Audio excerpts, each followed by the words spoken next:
Hi, folks. My name is Bob Brucker. I am the founder, president of AgeWise Colorado. So I welcome you all here today. We have Damian Rosenberg and Connie Ward who are going to be speaking. I'll introduce them in a few minutes. First, I'd like to just provide a really brief introduction to what AgeWise Colorado is. Our goal in life is to be the premier resource hub for aging Coloradans and their families. Whether you are here in this, you're part of the sandwich generation, you are a current caregiver or maybe a future caregiver. And then we have the folks on this side of the sandwich who are possibly looking for information and service providers who can help them with their aging requirements. There are nearly 3 million Coloradans who are over the age of 40, and that 3 million is our target market for what we're doing with AgeWise. So we are a nonprofit. We launched last summer. So a lot of people are coming to the site not just to look for service providers, which would be folks who provide these kinds of services, but also to become informed and educated about this whole variety of aging related issues. We also have been conducting webinars we've had 12 so far since August of last year. And those webinars have covered almost every one of these boxes at one point. There are always a lot of questions about Medicare and Medicaid, which is why we're addressing those two topics today. And we'll be addressing them again probably this fall. There's a lot of interest in home modifications and fall prevention. We've been noticing a lot of people coming to our site to read articles about those two things and to watch a webinar that we conducted about 4 or 5 weeks ago on home modifications. So if you come to our website, you're going to find a lot of information. If we have time later, we can do a little guided tour, but if we don't, that's okay. You can go anytime you want. It's free to use. Just explore. I'm going to stop this sharing for a moment and introduce our two panelists for today. So Damian Rosenberg is Director of Outreach for PASCO, which stands for Personal Assistance Services of Colorado. PASCO is happily celebrating its 30-year anniversary of providing innovative home health services for Medicaid recipients. Damian is passionate about erasing healthcare disparities and leveraging new ideas and technologies and approaches so people can lead their best lives possible wherever they happen to call home. Long a disability advocate and pioneer of paid family caregiving in Colorado, PASCO has made its mission giving clients a choice of where they receive services and ultimately who provides those supports with activities of daily living. Medicaid waivers, service delivery lines, and options to aging in place will be discussed here in a few minutes. And our other panelist is Connie Ward. Connie is owner of Optimal Aging Medicare Solutions. She has 10 years of experience in the Medicare insurance arena and is very familiar with all of the rules, regulations, and nuances of Medicare. Today, she'll be talking about eligibility, how and when to enroll, the cost, programs for financial assistance. For example, there could be extra help with Medicare and low-income subsidy, and then how it works with Medicaid, and then what is a dual complete Medicare Advantage plan? Without diving into too much detail on that last topic, but so she'll be talking about that. And I'm going to go ahead and turn this over to Damian, but first I would like to say, if you would like more information about AgeWise Colorado, just drop your email into the chat box and we'll reach out to you a bit later. So Damian, you're up. Great. Thank you, Bob and Belinda for hosting this, and CHFA and everyone, Vanessa and Aspire. Thank you for having us on. I'm with Pasco. My name is Damian Rosenberg. I'm going to go very easy on the acronyms, but Pasco is already an acronym. So Personal Assistance Services at Colorado. Already it's confusing, right? Medicaid in Colorado is not called Medicaid in Colorado. It's called spacebar Health First Colorado. So already we're seeing that it's not all that what it seems to be. So when you think of Medicaid, and you might get confused between Medicaid and Medicare, you're really not alone. We see a lot of legislators who don't know the difference between Medicaid and Medicare, right? You see a lot of people that use them interchangeably, or they misconstrue that my dad's on Medicaid, but he's really on Medicare, and vice versa. So, just a very quick basic about Medicaid. It was created in 1965. It's a private insurance that provides health coverage. It is funded jointly by states and the federal government. Each state operates independently under the Medicaid guidelines and federal guidelines. Because the federal guidelines are broad, states have a great deal of flexibility. All right, so it's already confusing. So if you already start thinking about Medicaid, there's 50 different states, 50 different rules. What works in Colorado, what works right on the border of Wyoming in Colorado doesn't work in Wyoming. And it can benefit a lot of different changes throughout the country. So the next slide, please. So who qualifies? Health First Colorado is a public health assistance program. Who qualifies? What Coloradans qualify? Well, there's children, okay? And there's pregnant women qualify. And who else? Parents and caretakers also qualify. What? And who else would qualify? People with developmental, intellectual, and physical disabilities would qualify. Anyone else? Oh, and adults. So a lot of these people can potentially qualify. So that clears a lot of things up, I'm pretty sure. Next slide, please. There's some jokes. I can't see you guys, but I'm going to talk about one of these because there are a lot of services that Medicaid offers. And when I have 20 minutes, I'm not a Medicaid expert. Again, we are very much a service delivery line expert, but if you think about Medicaid, there's a lot of different programs. It helps with behavioral health. It can help with some mental health things. It helps with a couple of different dental benefits. It helps with, there's a buy-in program for working adults with disabilities. We might see the InnovAge van run around. That's PACE, Program Inclusive Care for the Elderly. Colorado Indigent, CICP, these all have acronyms. They all are different. And again, it's all different in Colorado. So we're going to focus on something else. Next slide, please. I've heard of this thing. It's called Medicaid waivers. Can you tell me about Medicaid waivers, Damian? Sure, let's try it. Medicaid waivers. What are they? Spacebar? Waiver programs. They're additional benefits for specific people that meet criteria. What's some of the criteria? Well, financial, medical, income, $2,000 for a single person, $3,000 for a couple. Oh, okay. What else? What else about that?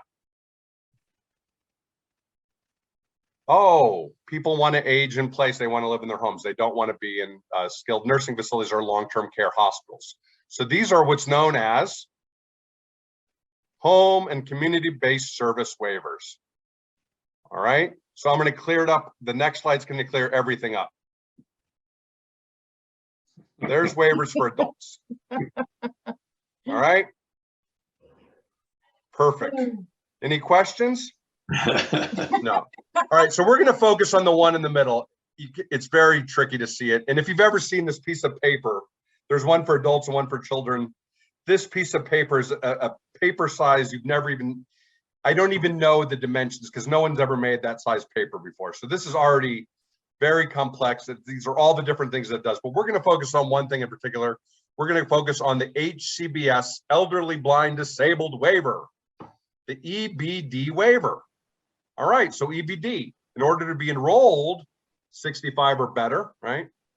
Or 18 and 64 with a physical disability or blind.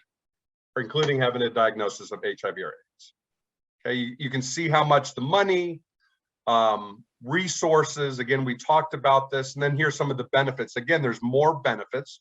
Bob mentioned briefly, home modification would be one of these benefits. You get allocated X amount of dollars per, I believe, lifetime, 15,000, let's say that maybe they can help with an accessible bathroom or widened doorways, right? The whole goal with HCBS programs is to keep people living in the community. One of the benefits also is support that we use it with our company, but in-home support services where, and I can explain a little bit of that. It helps with durable medical equipment and medication management. There's day programs that your money could be used for some of those things as well. Next slide, please. So when we talk about some of these things that we can help with, right? With this program, we talk about ADLs, activities of daily living. We think about, we want to live in our best selves. We want to live potentially in our homes, our assisted living, wherever we live. We don't. So the things that we can help with activities of daily living are those transfers from the toilet to bed, from a shower, showering, toileting, feeding ourselves. So this is where someone could come in and potentially help with some of those skills. Next slide, please. So this is one example of one of those programs that's under the IHSS. It's called In-Home Support Services, which is under the Elderly Blind Disabled EBD waiver, which is the HCBS EBD, which is part of that crazy piece of paper with it listed all the waivers. So this program, this is someone, you could hire someone who lives next door. You train them exactly how you want your services to go if you qualify under Medicaid under this waiver. They don't need to go through CNA school. A nurse would come in and validate them and say, oh, Veronica's nurse, Jackson, knows or their health maintenance attendant knows exactly what they're doing because Veronica was a very good teacher. Again, this is only under the Elderly Blind Disabled waiver and a kid one, and then there's a spinal cord injury waiver. It's tax exempt for difficulty of care and a lot of skills that potentially are being done. Med administration, medicine administration, catheter flush and stuff with G-tubes would qualify under this program. That's so my whole goal with this is to kind of go how complex Medicaid is, and then to very simple, this is one service delivery line that I'm most familiar with. I'm sure we could find some people at some point that can help more with the dental. But that's one service line as far as home health and keeping people living in the homes. Next slide, please. How do I enroll in Medicaid Colorado? Great question. Well, first you can, a number of ways. One of them would be applying at PEAK, Colorado PEAK. PEAK stands for Program Eligibility and Application Kit. That's the website. And I think there's a link. I think Belinda just sent that out to everyone. There's a link on that PEAK thing. It'll help you with food, cash, and medical assistance. Any other ways I can apply? Oh yeah, at your county office, Denver Human Services, Arapahoe County Human Services, Adams County Human Services, Jefferson County Human Services, etc. That's got to be it. There's no more place I can apply, is there? Oh, telephone, sure. Good old-fashioned telephone. Certainly. Oh, I can mail an application in? Wow, perfect. Those are some ways that you can apply to Medicaid in Colorado. Next. This guy is me. There's my stuff. If there's any resource or stuff that I can help with. Again, I'm much more familiar with one small piece of the Medicaid, but we do know a lot of people, and if there's things that I can help with, please don't feel free to reach out. That was a very quick, I have time to answer any questions that you might have. Damien, I have a question for you. All right. So softballs, Bob. You use the word waiver a lot. Why do you have to have a waiver to apply for these different programs? Well, some of it waives income levels. Some of it is waiving, a lot of this, I think before there was probably a a reliance, or maybe that people felt necessary to go into more of an institutional setting. So I think one of the things with the waiver that it talks about is, you know, saying that if I use this waiver, I want to stay in home and community-based services. Okay, so the waiver basically is saying I just don't want to go to a nursing home. Right. Okay. All right. Yeah, let's see how the group from Aspire, you know, and some of it, I know when we work with kids, the waiver part's always confusing because with kids, the income of the parents is waived. You know, with Medicaid, most of these would be on, you would qualify financially, and then it would be you're waiving that right. I think not the right, but to live in kind of a SNF, a skilled nursing facility. Okay. Yep. Vanessa, you can start the process with LTC with the SEP. The single entry point is TRE, and they're also the community center board, but there's so many things with this. SCPs, single entry points. In Colorado, we have Rocky Mountain Human Services in the Denver Metro, and we also have Jefferson County Human Services. Okay. I have a question, Damien, that I get all the time. Yep. I've heard that there are regional, I guess, health benefits or health places that people can access Medicaid or use their Medicaid. Right. Can you tell us anything about that? I mean, I know that there's these things called the regional accountable entities. So they're RAIs. So there's like 6 or 7 of them in the Colorado. We're right now, I think, as they start creating these RAIs. I mean, this is like very like inside baseball, very confusing stuff. But like a lot of it right now is sort of focused more on behavioral health and like substance abuse, things what the RAIs are doing. But I think eventually they'll encompass more of like health navigation. But right now, a lot of it's behavioral health and like substance abuse stuff. It's really, I go to these meetings and I think everyone leaves a little rocked. I don't know what it's confusing, but they're another acronym, regional accountable entities. But they're, you know, Denver would have probably split 3 ways, one south, one west, and Jeffco and Boulder, and then there'd be, you know, some in Pioneer counties and some in, I think Denver shares with Arapahoe. I mean, it's very interesting how that, I'll send that to you, Connie. Okay, thank you. I'm looking for other questions in chat and I don't see anything yet, but I do have one additional question that I come across all the time. Are there different qualifications for somebody to qualify for Medicaid before they turn 65 than there are once they turn 65? Right. Well, I mean, if you had an eligible disability, right? I mean, you have people on Medicaid that are probably in their 30s, right? I think, or, you know, again, without one waiver, being blind, right? That would be, you could be 25 and be on a Medicaid where you're, so I think there are some different criteria. And again, I think there's that financial piece, but the financial piece would have to be in tow with the medical necessity.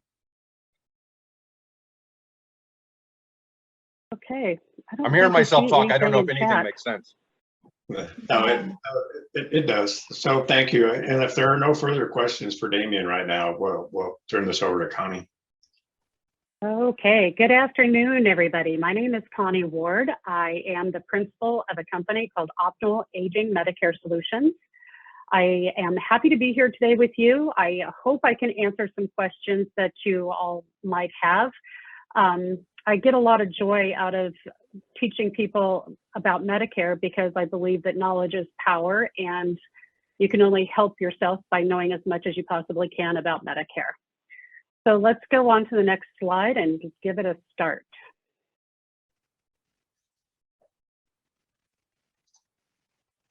Okay, so what is Medicare? You guys have all seen this little red, white, and blue paper card. Medicare is a federal insurance program that is available for U.S. citizens and legal residents. It's partially funded by taxes that you have paid while you were working, And what a lot of people don't know is that you can also qualify if you were married to somebody for 10 years and you weren't working, but they were. You can qualify under their Social Security taxes. It is individual health insurance. It is not a family health care plan. It's not free. You always have to pay a premium for it unless you qualify for assistance. It is not Social Security, and it's not Medicaid. Let's go to the next slide, please. So you're eligible for Medicare either by turning 65 or with a qualifying disability. Immediate qualification occurs with end-stage renal disease and Lou Gehrig's disease, but there are other disabilities that will qualify you for Medicare after being on Social Security disability income for 24 months. You can see that Medicare is kind of like alphabet soup. We have pieces and parts, and a lot of people get them very confused. Part A and Part B are original Medicare. Part A is your hospital benefit. Part B is your medical benefit.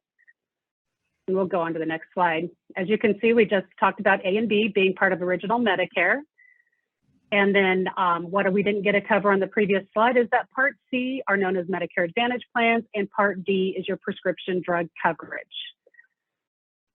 I'll wait for the next slide to come up. So Medicare Part A is your hospital coverage. It covers your stay in the hospital, and it covers inpatient care. I'm not going to go through every one of these little details that are covered by Part A, but you can see that it can include everything from your operating room, recovery room, blood transfusions, skilled nursing. It also covers hospice with Part A. We'll wait to go on to the next slide. One thing that's important to understand with Part A is that it generally comes with a zero premium, as long as you have contributed to Social Security taxes. Part B is your medical insurance. Your premium for Part B will vary by income. Most people this year are paying $170.10 unless they have assistance or unless they have higher incomes. You can see all of the benefits listed below that are covered by Part B. The most utilized benefits are your outpatient care by specialists and doctors, diagnostics, ambulance, PT, occupational therapy, and mental health care, and durable medical equipment are the most common. We'll wait for the next slide to come up. So enrollment timing is really important with Medicare. You'll want to enroll as soon as you are eligible to avoid penalties that can add an additional 10% to your premium for each 12-month period that you delay. You can qualify to enroll 3 months prior to your eligibility date for Part B, which is usually at the age of 65, but can also be at the point of your 25th month of short-term disability income. So you would be able to enroll in Medicare 3 months prior to that birthday month at the earliest, and then on your birthday month you can apply, or 3 months after. I always encourage people to enroll as soon as possible just to get it out of the way and make sure that you have all your ducks in a row and you avoid any penalties. We'll wait for the next slide to come up. So if you're taking Social Security when you first qualify for Medicare at the age of 65 or with short-term disability income, you're automatically enrolled in Medicare Parts A and Part B. If you're still working, you can enroll online at medicare.gov or by setting an appointment at your local Social Security office. I always encourage people to meet with a licensed insurance broker to compare employer group plans with Medicare coverage. Sometimes Medicare is the best path for you, and sometimes it's better to stay on your employer group plan. They're not all created equal, and you just want to make sure you're looking at everything before you make your decision. So when can you enroll in Medicare? We already talked about that initial enrollment period when you first turn 65. Again, you can see on the graphic here, you can enroll 3 months prior to that 65th birthday or 3 months after and the month of. Every year, if you miss that initial enrollment period, there's another opportunity to enroll called the general enrollment period. This occurs every year between January 1st and March 31st and gives you a July 1st effective date for your Medicare. You will face penalties for both Part B and Part D if you didn't have credible coverage during that time frame between enrolling and your 65th birthday.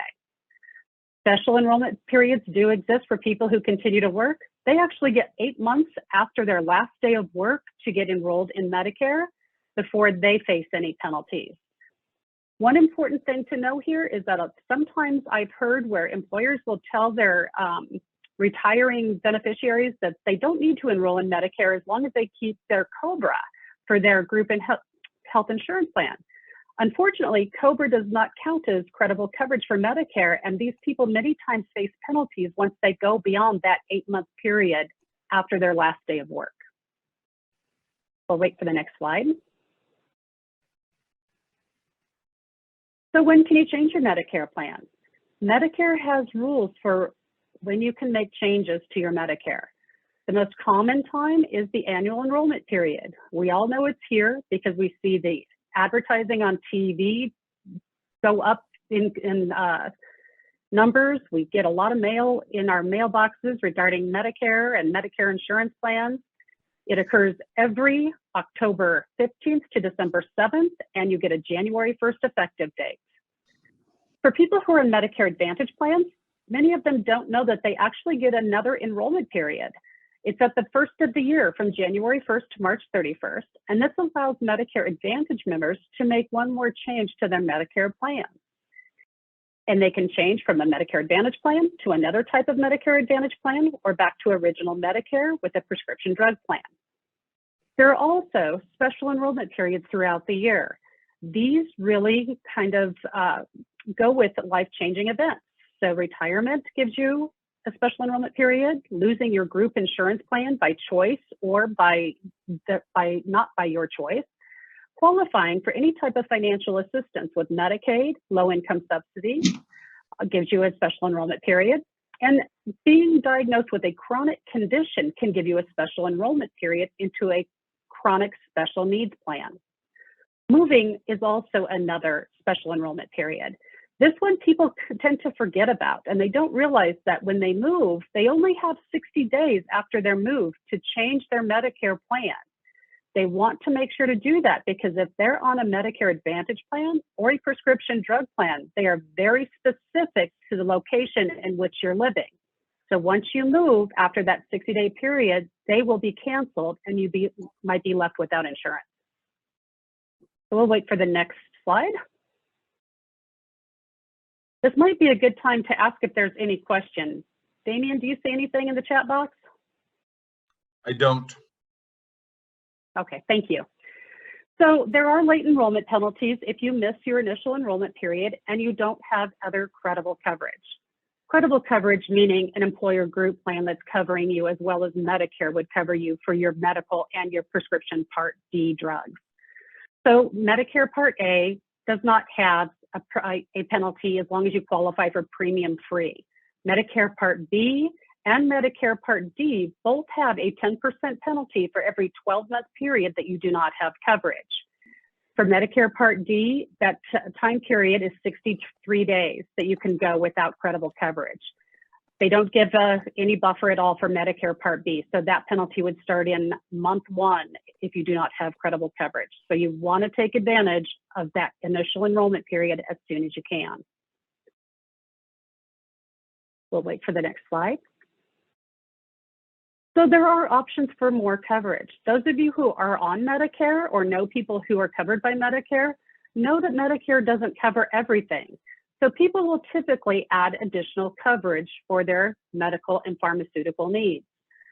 So on the left of this screen, you'll see that the first option is a Medicare Advantage, or I'm sorry, a Medicare supplement plan combined with a prescription drug plan. You're paying a premium for each one of these plans separately, and you have to see doctors that are accepting original Medicare. On the right-hand side, the other option are Medicare Advantage plans. These are insured by private insurance companies, and they combine all of the benefits together on one plan, sometimes at a zero premium. And then you would be able to see doctors that participate in that plan. Some plans have networks, other plans don't have networks. It really depends on the plan that you choose. The biggest difference between these two options is that when you go with option one, a Medicare supplement plan and a combined prescription drug plan, you are paying your premium every month whether you use it or not. Most of your cost sharing is in advance in terms of that premium. When you go with a Medicare Advantage plan on the right-hand side, your cost sharing occurs in copays as you use it rather than in premium. So the cost sharing is really a significant difference for these two types of coverage. I'll wait for the next slide. So Medicare Advantage plans are also known as Medicare Part C. Medicare Part C plans cover your Medicare Part A, your benefits covered by Part B, and then most of them include a prescription drug coverage. It's important to know that by law, these Medicare Advantage plans have to cover everything associated with original Medicare. Now, Medicare Advantage plans give you advantages over Medicare as well, with additional benefits that may include vision coverage, dental coverage for preventative dental, cleanings, x-rays, and exams, hearing coverage, and then fitness memberships. So they're really kind of known in the industry as full coverage plans. We'll wait for the next slide. There are many types of Medicare Advantage plans. The most common are health maintenance organizations, also known as HMOs. There are preferred provider organizations known as PPOs, point of service plans, and then special need plans. Here in Colorado, the three primary types are going to be the health maintenance organizations, or HMOs, preferred provider organizations, or PPOs, and then special needs plans for dual special needs and chronic special needs. We also have private fee-for-service plans and medical savings account plans. So these are not available here in Colorado at this time. It's important to know that there are very big differences between HMOs and PPOs, primarily as far as networks are concerned. If you're on an HMO, you're going to be getting referrals to see specialists, whereas on a PPO, you have the flexibility to see anybody that you need to see without a referral. Special needs plans, I'm going to go into a little bit more detail when we get further on than into additional slides. So we'll wait for the next slide to advance. So here are some things to know about Medicare Advantage plans. The first thing is you have to be enrolled in Medicare Part A and Medicare Part B and live in the county where the plan is offered. There are no underwriting requirements, and you can't be denied coverage for health or financial status. All in Medicare Advantage plans are insured by private insurance companies like United Healthcare, Humana, Aetna, Cigna, Bright. There's a new one coming out called Devoted. The cost sharing for Medicare Advantage plans comes in low to zero monthly premiums and low copays for services. Some plans have provider and pharmacy networks. All plans have what they call an out-of-pocket maximum to limit your financial exposure. And again, they must cover everything covered by original Medicare. We'll wait for the next slide. So Medicare Part D is the easy one to remember because D is for drugs, right? So Medicare Part D is not included in original Medicare. You purchase these plans through private insurance companies, or they can be embedded in a Medicare Advantage plan. Prescription drug coverage and costs vary by plan. It's very important every year to take a look at your prescription drug coverage to make sure that your plan continues to cover your drugs and that the prices haven't changed. Medicare Part D is not required, but it does carry a 10% penalty per year that you're not covered if you do not have other credible coverage. There are 4 stages of coverage to budget for, and we'll go into detail on those stages on the next slide, I believe. So Medicare Part D's donut hole, many of us have heard about that, also called the coverage gap. So there are 4 stages of Medicare's prescription drug coverage, and these stages are the same regardless of whether it's embedded in a Medicare Advantage plan or whether you purchase a standalone prescription drug plan. The first stage is your deductible stage. You may or may not have a deductible that you have to hit before you go into the initial coverage stage. The initial coverage stage is where you pay a copay, depending on the plan that you've enrolled in. It's basically getting a discount on your prescription drugs. Medicare sets a threshold every year of how much money you can spend at a discount for prescription drugs. That threshold is based on the total cost of the drug. And once you go over that threshold, you would then go into what Medicare calls the coverage gap or the donut hole. And this is where the consumer pays about 25% for the total cost of their drug. There's another threshold that allows you to get out of the coverage gap, and that's by spending a considerable amount of money on your own for prescription drugs. And when you get into the coverage gap, you pay a small percentage of the drug cost, usually not more than 5% of the total cost, depending on whether or not it's brand name or generic. At the end of the year, those stages reset and you start all over in January. So what a lot of people don't understand about the coverage gap is that, again, when you go into the coverage gap, it's based on the total cost of your drug. I always like to give a little example in this demonstration here because it is such a very confusing concept.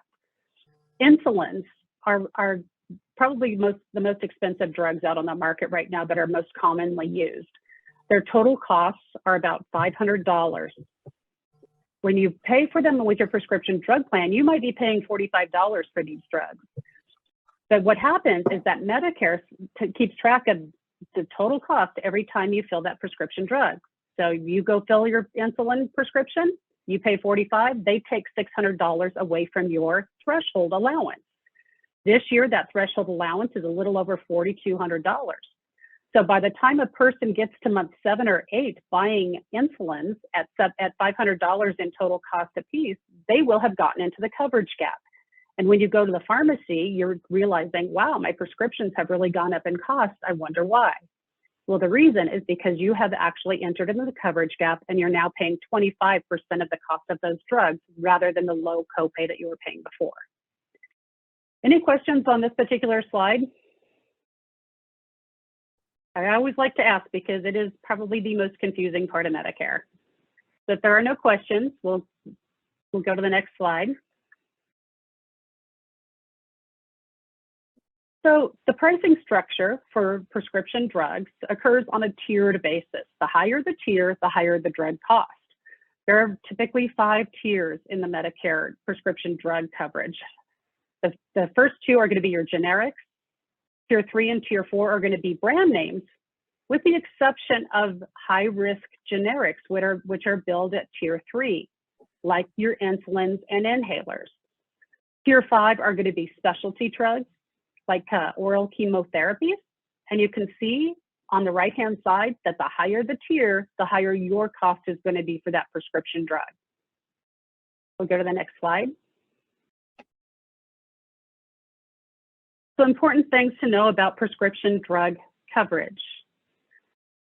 They can be purchased as standalone plans offered by private insurance companies, or they can be embedded in a Medicare Advantage plan. They cover drugs most commonly prescribed for Medicare beneficiaries as determined by national standards. You must be enrolled in Medicare Part A, Part B, or both. They cover specific brand names and generic drugs listed in what's called the drug formulary. A drug formulary is simply the list of drugs that are covered by a plan, and every plan has a different formulary. They're commercially available vaccines and injections that are not covered by Part B are included in Part D. A common one is the shingles shot. Shingrix is a Medicare Part D injection. Part D premium penalties for late enrollment will occur unless you have qualified for a special enrollment period. We'll wait for the next slide. Medigap insurance, also known as Medicare supplement insurance, kind of supports original Medicare A and B, helps you pay for some of the costs not paid for by Medicare A and B, like the deductibles for A, B, and the 20% coinsurance. There are 10 plans that are standardized by the federal government and state laws. The premiums and cost sharing for each of these plans vary and are subject to annual rate increases. Additional benefits like prescription drug coverage, dental coverage, vision, hearing, anything additional has to be purchased separately at an additional premium when you go this route. A lot of people refer to this route as the silo approach to healthcare, where you're kind of buying customized different portions of your healthcare at different premiums, and you would carry a different card for each one of these services.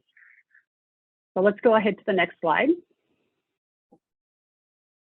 Important things to know about Medicare supplement plans are that you must be enrolled in Medicare Part A and Part B and live in the state where the plan is offered. There is no underwriting for Medicare supplement plans in the first 6 months after enrolling in Part B at age 65 or after. They do offer nationwide coverage, and it says no provider network, but the caveat is as long as the provider or facility accepts original Medicare. And Medicare supplement plans do exactly what they say they do. They supplement original Medicare. So if Medicare pays for the service, the supplemental plan will pay that remaining portion. Go to the next slide. Medicare costs. You're always going to have out-of-pocket costs when it comes to Medicare. In other words, a certain dollar amount that you are responsible for out of pocket.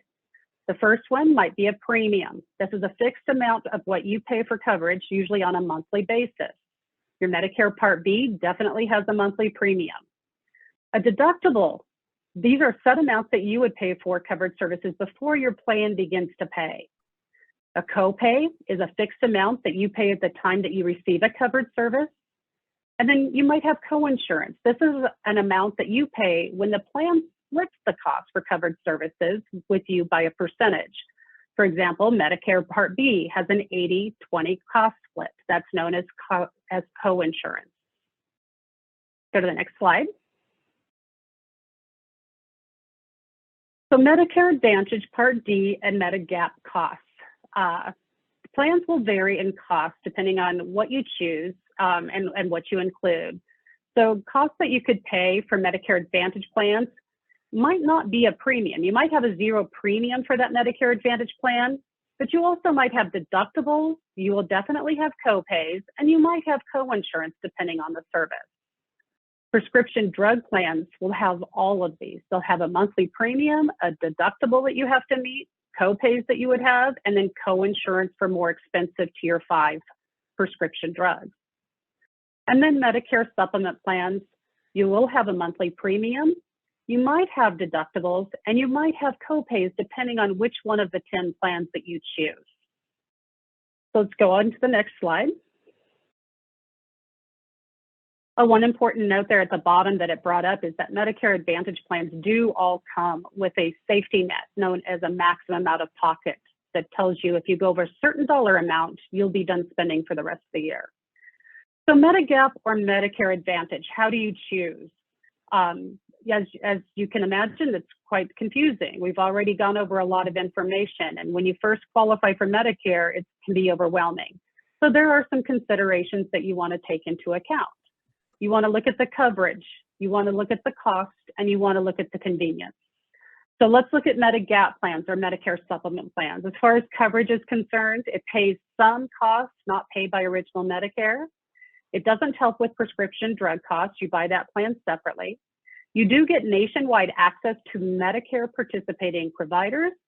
And some of these plans may offer additional value-added services like discounts for vision or discounts for dental services.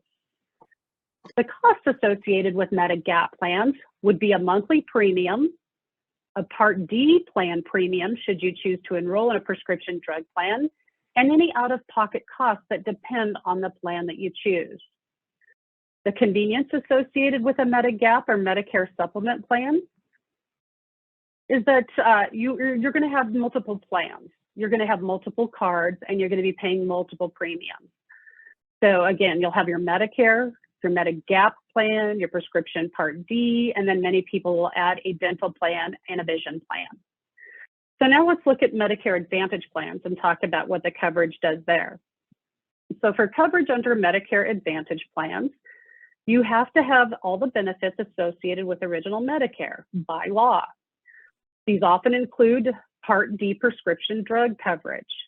They may have provider networks. It's important to understand that not all networks are the same with Medicare Advantage plans. On a Medicare a Medicare Advantage HMO, you will have networks where you will get referrals to see specialists.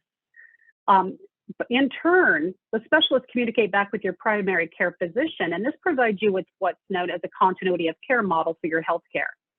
You may also get additional benefits.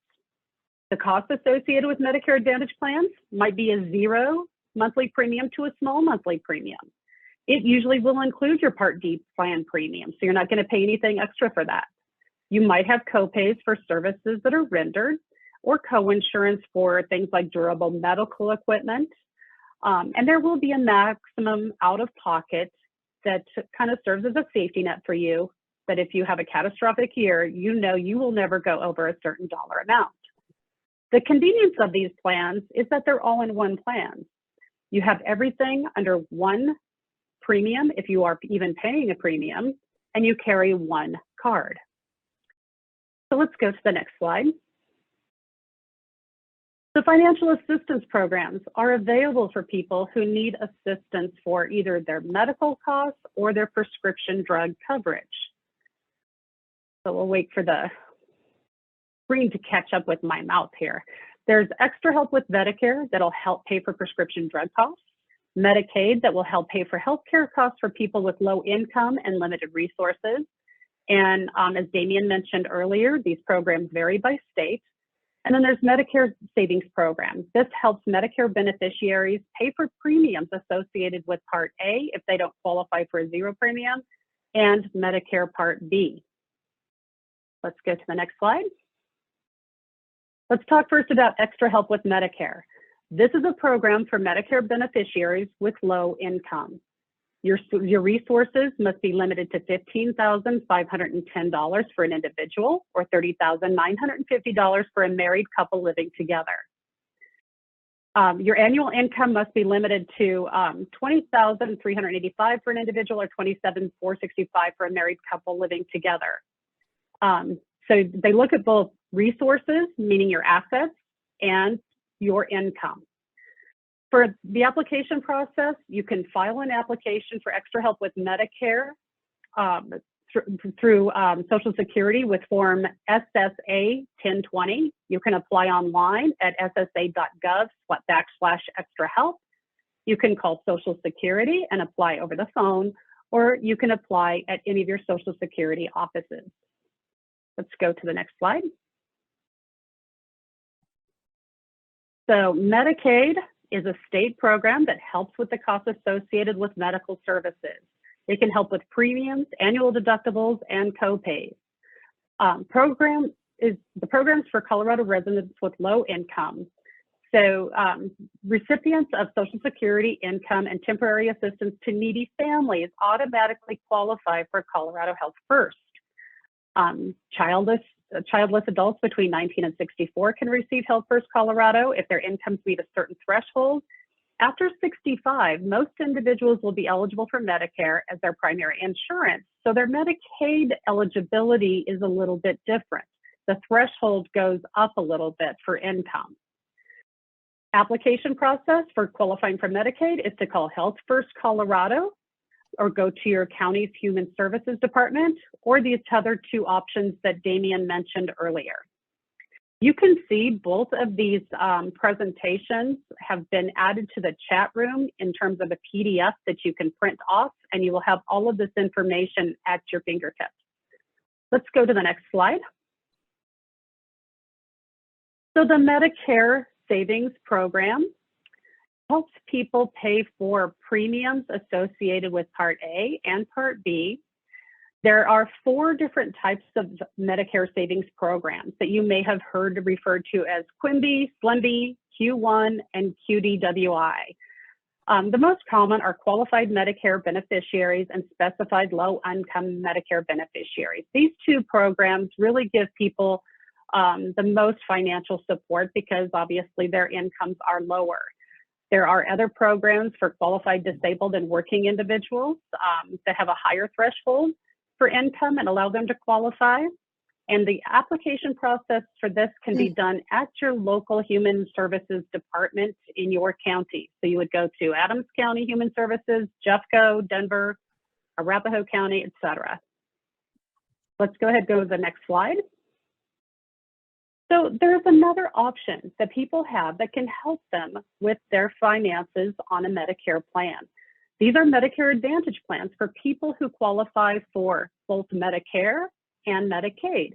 They're called dual special needs plans. And when people take advantage of a dual special needs plans, not only does it improve their access to care because they now have private insurance, let's explain that a little bit.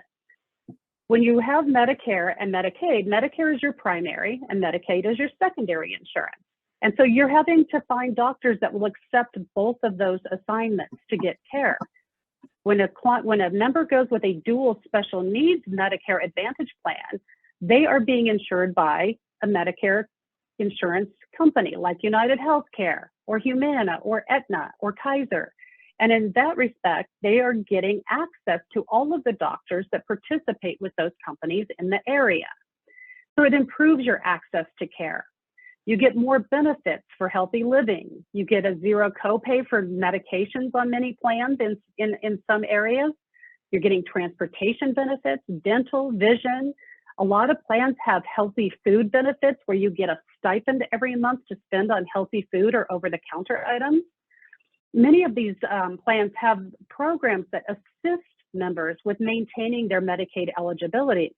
Because once you turn 65, Medicaid is going to ask you to recertify quite often. It can be as often as 3 to 4 times a year. And these programs will help them requalify and stay eligible for a dual complete plan. You might also get benefits like hearing aids and gym membership. So if you know of people who have both Medicare and full Medicaid eligibility, this is a really important consideration. Let's go to the next slide, please. So Colorado actually has 109,000 dual eligible citizens. What that means is that we have 109,000 people who are both on Medicare and Medicaid. Go to the next slide. So it's important to know how to identify a dual special needs qualifying individual. These are some characteristics that we've identified with these individuals. 42% of them are disabled. 17% have Alzheimer's or related dementia.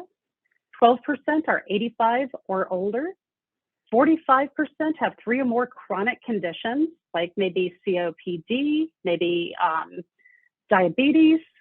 34% have a mental illness, and 27% use institutional care, okay, or an in-home equivalent of that type of care.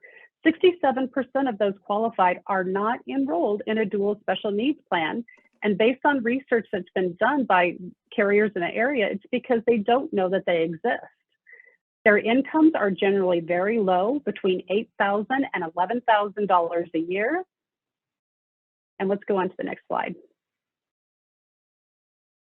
This slide right here just gives you an idea of what somebody living on $1,000 a month might be experiencing. I think we all know how expensive it is to live in Colorado right now. And you can see that this rent that they're showing here for Colorado is a shared rent with 1 or 2 other people. But everything adds up to a point where people are under budgeted to the point of $82 a month, even if they're just living on the bare minimum. These dual complete plans that are available by various insurance companies help them bridge those gaps because they're getting assistance for over-the-counter items and for food. Many of them, as I said, have a zero copay for prescription drugs, which can help them out quite a bit. I'm not going to go item by item through this, but you can see that people who are on low income are having a hard time making ends meet here in our great state of Colorado. Let's go to the next slide. So if you do know of anybody, or if you yourself are somebody who needs some assistance with Medicare and Medicaid, you can call me at any time. My phone number is available to you in the chat, my email, and we're going to go ahead and open it up to any questions that you might have. Connie, this was one. What is the impact of not having underwriting for the first 6 months of Medicare supplement plans? And what does that mean for the consumers? That's a really good question.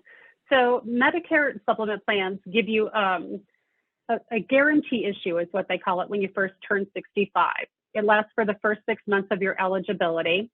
And should you decide not to enroll in a Medicare supplement plan at that time, maybe you enroll in a Medicare Advantage plan, maybe you just go with original Medicare. After that 6 month period goes by, if you wanted to get into a Medicare supplement plan, you would be going through underwriting. The significance of that, Damien, varies by company. Some plans have very lenient underwriting processes where others might have more stringent. But it could result in you not being accepted into a Medicare supplement plan or paying a higher premium for that Medicare supplement plan. Okay, thank you, Connie. We had one more about long-term home health, how to access it. To be eligible for Medicaid long-term health care HCBS benefits, an applicant must be over age 65, blind or disabled, and must also require a nursing home level of care. The applicant must be assessed functionally, that's that functional assessment by Colorado HCPF Healthcare Policy and Finance single entry points. And I just put those single entry points. Every county has one, and then Denver shares, and Rocky Mountain Human Services for Denver Metro, and then Jeffco is in the Denver Metro. TRE is in the Springs. Those are those single entry points. If there are no further questions for our presenters, I guess we can wrap this up. Does that sound okay to you, Belinda? Yeah, really want to thank all of you for participating with us, and we look forward to being with you again for another webinar soon. Thanks for your time. And thank you, Connie and Damien, for sharing all this information. Okay, thanks a lot. Take care, folks. Bye, guys. Thank you. Bye-bye.